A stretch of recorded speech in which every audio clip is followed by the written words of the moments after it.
ভারত এবং পাকিস্তানের মধ্যে চলছে চরম উত্তেজনা। দু দেশের মধ্যে চলছে পরমাণু নিয়ে আলোচনা। যে কোনো সময় হতে পারে ভয়াবহ হামলা। এতে করে বিপদে পড়বে পুরো দক্ষিণ এশিয়া। চলছে মধ্যপ্রাচ্যে সংকট। এরই মধ্যে বাঁচতে চলছে আরেক যুদ্ধের দামামা। এ যুদ্ধে পরমাণু অস্ত্র ব্যবহার করতে পারে ভারত অথবা পাকিস্তান, যাতে করে ধ্বংসের দ্বারপ্রান্তে এসে দাঁড়াবে দক্ষিণ এশিয়া। আর এরই মধ্যেই আমাদের হাতে এসে পৌঁছেছে গুরুত্বপূর্ণ আন্তর্জাতিক সংবাদ। শুরুতেই শিরোনাম। রাজস্থান পাঞ্জাবের সতর্কতা, পুলিশের ছুটি বাতিল, প্রস্তুত মিসাইল।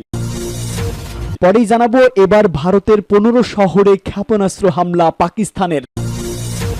জানাবো পাকিস্তানি বাহিনীর গুলিতে 50 ভারতীয় সেনা নিহত। এদিকে যুদ্ধের দ্বারপ্রান্তে ভারত ও পাকিস্তান, কত পরমাণু অস্ত্র আছে দুদেশের কাছে, ওয়াশিংটন পোস্টের বিশ্লেষণ। সর্বশেষ জানাবো পুতিন কি ইউক্রেন ইস্যুতে ট্রাম্পকে নিয়ে খেলছেন। এতক্ষণ শুনছিলেন সংবাদ শিরোনাম, এবারে বিস্তারিত। তবে তার আগে প্রতিদিনের আপডেট আন্তর্জাতিক সংবাদ সবার আগে পেতে ভিডিওটিতে একটি লাইক দিয়ে চ্যানেলটি সাবস্ক্রাইব করার অনুরোধ রইল। জানিয়ে দিন কোন স্থান থেকে আমাদের সংবাদ শুনছেন অথবা দেখছেন। রাজস্থান পাঞ্জাবের সতর্কতা, পুলিশের ছুটি বাতিল, প্রস্তুত মিসাইল। কাশ্মীরের পেহেলগাম হামলার প্রতিশোধ নিতে পাকিস্তানে ভারতের ক্ষেপণাস্ত্র হামলার একদিন পর সীমান্তবর্তী রাজ্য রাজস্থান এবং পাঞ্জাবকে সতর্ক অবস্থায় রেখেছে ভারত। পাকিস্তানের হামলার আশঙ্কায় স্থানীয় কর্তৃপক্ষ প্রস্তুত থাকার সব পুলিশ সদস্যের ছুটি বাতিল করা হয়েছে, জনসমাগম ও নিষিদ্ধ করা হয়েছে। এক প্রতিবেদনে এই তথ্য জানিয়েছে ভারতীয় সংবাদ মাধ্যম এনডিটিভি। সংবাদ মাধ্যমটি বলেছে পাকিস্তান সঙ্গে 1037 কিলোমিটার সীমান্ত রয়েছে রাজস্থানের এবং সেই সীমান্ত পুরোপুরি সিল করা হয়েছে। সীমান্তে মোতায়েন বর্ডার সিকিউরিটি ফোর্স বিএসএফ কে সন্দেহজনক কিছু দেখলেই গুলি চালানোর নির্দেশ দেওয়া হয়েছে। ভারতীয় বিমান বাহিনীও সর্বোচ্চ সতর্ক অবস্থায় রয়েছে। যোধপুর, কিশনগড় ও বিকানের বিমানবন্দরে সব ফ্লাইট বন্ধ রাখা হয়েছে 9 মে পর্যন্ত, অর্থাৎ আজ পর্যন্ত।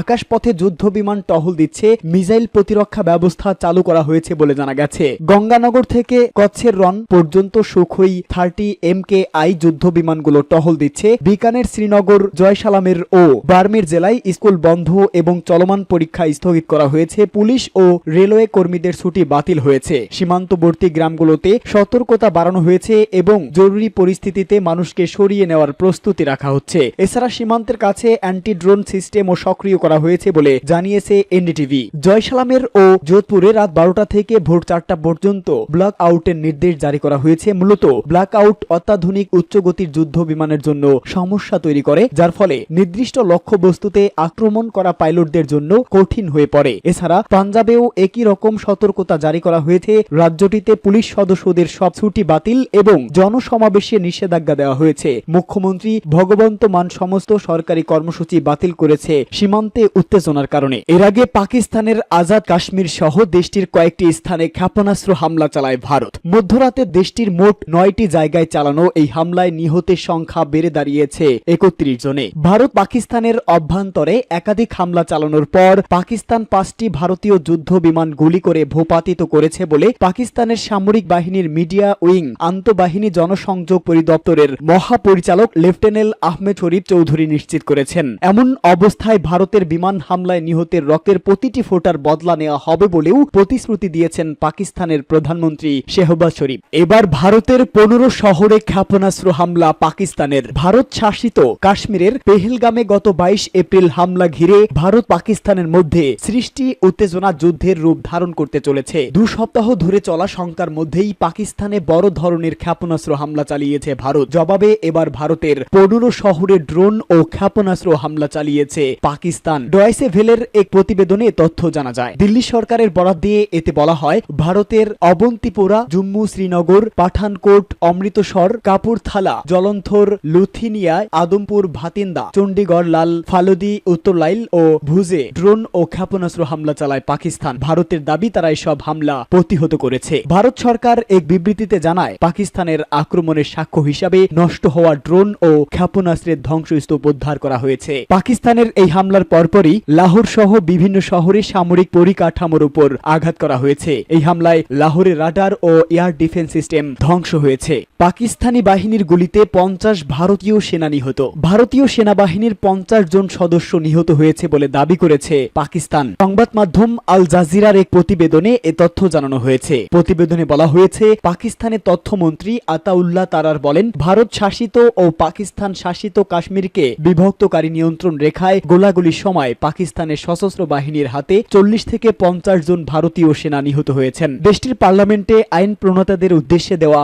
এই ভাষণে তিনি দাবি করেন, এর আগে ভারতের পাঠানো 25টি ইসরায়েলি হার্ডড্রোন ভূপাতিত করেছে পাকিস্তানের সশস্ত্র বাহিনী। দেশটির আইএসপিআর জানায়, পাকিস্তানের সশস্ত্র বাহিনী তাদের সফট কিল এবং হার্ড কিল দক্ষতা সম্পূর্ণরূপে ব্যবহার করে ভারত কর্তৃক পাঠানো 25টি ইসরায়েলের তৈরি হার্ডড্রোন গুলি করে নামিয়েছে। বিবৃতিতে আরো বলা হয়, 6 মে পাকিস্তানের পাল্টা বিমান হামলায় ভারতের 5টি আধুনিক যুদ্ধ বিমান, একাধিক ড্রোন ধ্বংস এবং সেনা হতাহতের ঘটনায় ভারত ভীত ও আতঙ্কিত হয়ে এসব ড্রোন হামলার আশ্রয় নেয়। যুদ্ধের দ্বারপ্রান্তে ভারত পাকিস্তান, কত পরমাণু অস্ত্র আছে দুই দেশের? ভারত ও পাকিস্তানের মধ্যে চলমান পাল্টাপাল্টি হামলা নিয়ে আন্তর্জাতিক অঙ্গনে নানা আলোচনা চললেও এটি নতুন কোনো ঘটনা নয়। অতীতেও দুই দেশের মধ্যে একাধিকবার সামরিক প্রতিক্রিয়া দেখা গেছে। 2016 সালে কাশ্মীরের উরি সেনা ঘাঁটিতে 19 ভারতীয় সেনার প্রাণহানির পর ভারত সার্জিক্যাল স্ট্রাইক চালিয়েছে। এরপর 2019 সালে পুলওয়ামায় আত্মঘাতী হামলায় 40 জওয়ানের মৃত্যুর পর পাকিস্তানের বালাকোট এলাকায় বিমান হামলা চালায় ভারত। এর আগে 2001 সালে দিল্লিতে ভারতের সংসদে বন্দুকধারীদের হামলার জবাবে অপারেশন পরাক্রম চালু করে দেশটি। ও সময় দুই প্রতিবেশী দেশের মধ্যে প্রায় 10 মাস ব্যাপী সামরিক উত্তেজনা বিরাজ করছিল। গত 22 এপ্রিল ভারত নিয়ন্ত্রিত কাশ্মীরের পেহেলগামে বন্দুকধারীদের হামলায় প্রাণ হারিয়েছেন 26 পর্যটক। এই ঘটনায় পাকিস্তানকে দোষারোপ করেছে নয়াদিল্লি। হামলার বদলা নিতে হুমকি ধামকির এক পর্যায়ে দেশটিতে আক্রমণ চালায় ভারত। এতে কমপক্ষে 26 জন নিহত এবং আহত হয়। পাল্টা হামলা চালায় পাকিস্তান। এতে করে তীব্র উত্তেজনা ধারণ করেছে। ভারত ও পাকিস্তান পারমাণবিক শক্তিধর দেশ, ফলে কাশ্মীর নিয়ে তাদের বিরোধ যখনই তীব্র হয় তখন এটি বিশ্বব্যাপী উদ্বেগ বাড়িয়ে তোলে। স্টকহোম ইন্টারন্যাশনাল পিস রিসার্চ ইনস্টিটিউটের তথ্য বলেছে, পাকিস্তান ও ভারতের প্রত্যেকের কাছে প্রায় 170টি করে পারমাণবিক ওয়ারহেড রয়েছে। থিঙ্ক ট্যাঙ্কের এক প্রতিবেদন অনুযায়ী 2024 সালে পাকিস্তানের তুলনায় প্রতিরক্ষা খাতে 9 গুণ বেশি ব্যয় করেছে ভারত। প্রতিবেদন অনুযায়ী 2025 সালে ভারত তার প্রতিরক্ষা খাতে প্রায় $86 বিলিয়ন সমপরিমাণ অর্থ ব্যয় করার পরিকল্পনা করেছে, যাতে পাকিস্তান 2024 ও 25 অর্থ বছরে সশস্ত্র বাহিনীর জন্য $10 বিলিয়ন বেশি। পুতিন কি ইউক্রেন ইস্যুতে ট্রাম্পকে নিয়ে খেলছেন? রাশিয়া যুক্তরাষ্ট্রকে তাদের দৃষ্টিভঙ্গি মেনে নিতে ও প্রচার করতে বাধ্য করেছে বলে দাবি করেছে এক ইউক্রেনীয় সামরিক বিশ্লেষক, অবসরপ্রাপ্ত লেফটেন্যান্ট জেনারেল ইহোর রোমানেস্কো। তিনি বলেন, রাশিয়া ইউক্রেন যুদ্ধ কিভাবে শেষ হওয়া উচিত তা নিয়ে যুক্তরাষ্ট্রের অবস্থান আসলে রুশ প্রেসিডেন্ট ভ্লাদিমির পুতিনেরই চাপানো বয়ান। ইউক্রেনের সশস্ত্র বাহিনীর সাবেক ওই উপপ্রধান বলেন, পুতিন আর বয়ান ট্রাম্পের উপর চাপিয়ে দিয়েছে। ট্রাম্প এখন তার পুনরাবৃত্তি করেন, কার্যকর করতে চান এবং ইউক্রেনকে ভয় দেখান, এই বলে চাপে ফেলেন যে দেশটি ইতোমধ্যেই এক বিপজ্জনক পরিস্থিতির মধ্যে রয়েছে। যদিও পশ্চিমা কিছু বিশ্লেষক এ বিষয়ে ভিন্ন মত পোষণ করেছেন। জার্মানির ব্রেমেন বিশ্ববিদ্যালয়ের গবেষক নিকাইল মিত্রখিন বলেন, এক্ষেত্রে পুতিন নিজেকে নিয়েই খেলছেন। আলোচনা ব্যর্থ হয়েছে উভয় পক্ষের কারণে। তবে জেলেনস্কি নৈতিকভাবে এগিয়ে গেছেন, কারণ তিনি আরো দীর্ঘ অস্ত্রবিরতির প্রস্তাব দিয়েছেন। ট্রাম্প তার প্রতি মোটামুটি সন্তুষ্ট। পুতিন সম্প্রতি 3 দিনের একটি সাময়িক যুদ্ধবিরতি ঘোষণা করেছেন, যা 8 থেকে 11 মে পর্যন্ত কার্যকর থাকবে, যার ফলে রাশিয়া নচ্ছি জার্মানির বিরুদ্ধে বিজয়ের 80তম বার্ষিকী উপলক্ষে মস্কোর রেড স্কোয়ারে সামরিক কুচকাওয়াজ করতে পারে। এছাড়াও এই সময়ে তিনি চীনের প্রেসিডেন্ট শি জিনপিং সহ সাবেক সোভিয়েত, পূর্ব ইউরোপ এবং লাতিন আমেরিকার নেতাদের আতিথ্য দেওয়ারও পরিকল্পনা করেছেন। এর মধ্যে শি জিনপিং ইতোমধ্যেই রাশিয়া সফরে রয়েছেন। এদিকে পুতিনের এই সামরিক অস্ত্র বিরতির জবাবে জেলেনস্কি 1 মাস ব্যাপী যুদ্ধবিরতির প্রস্তাব দিয়েছে। এ বিষয়ে মিত্রখিন বলেন, পুতিন তার আসল চেহারা দেখিয়েছে। তিনি মূলত একজন অগ্রহযোগ্য নেতা, যিনি কেবল ছোটখাটো স্বল্প মেয়াদী প্রস্তাব দিয়েই ক্ষান্ত থাকেন।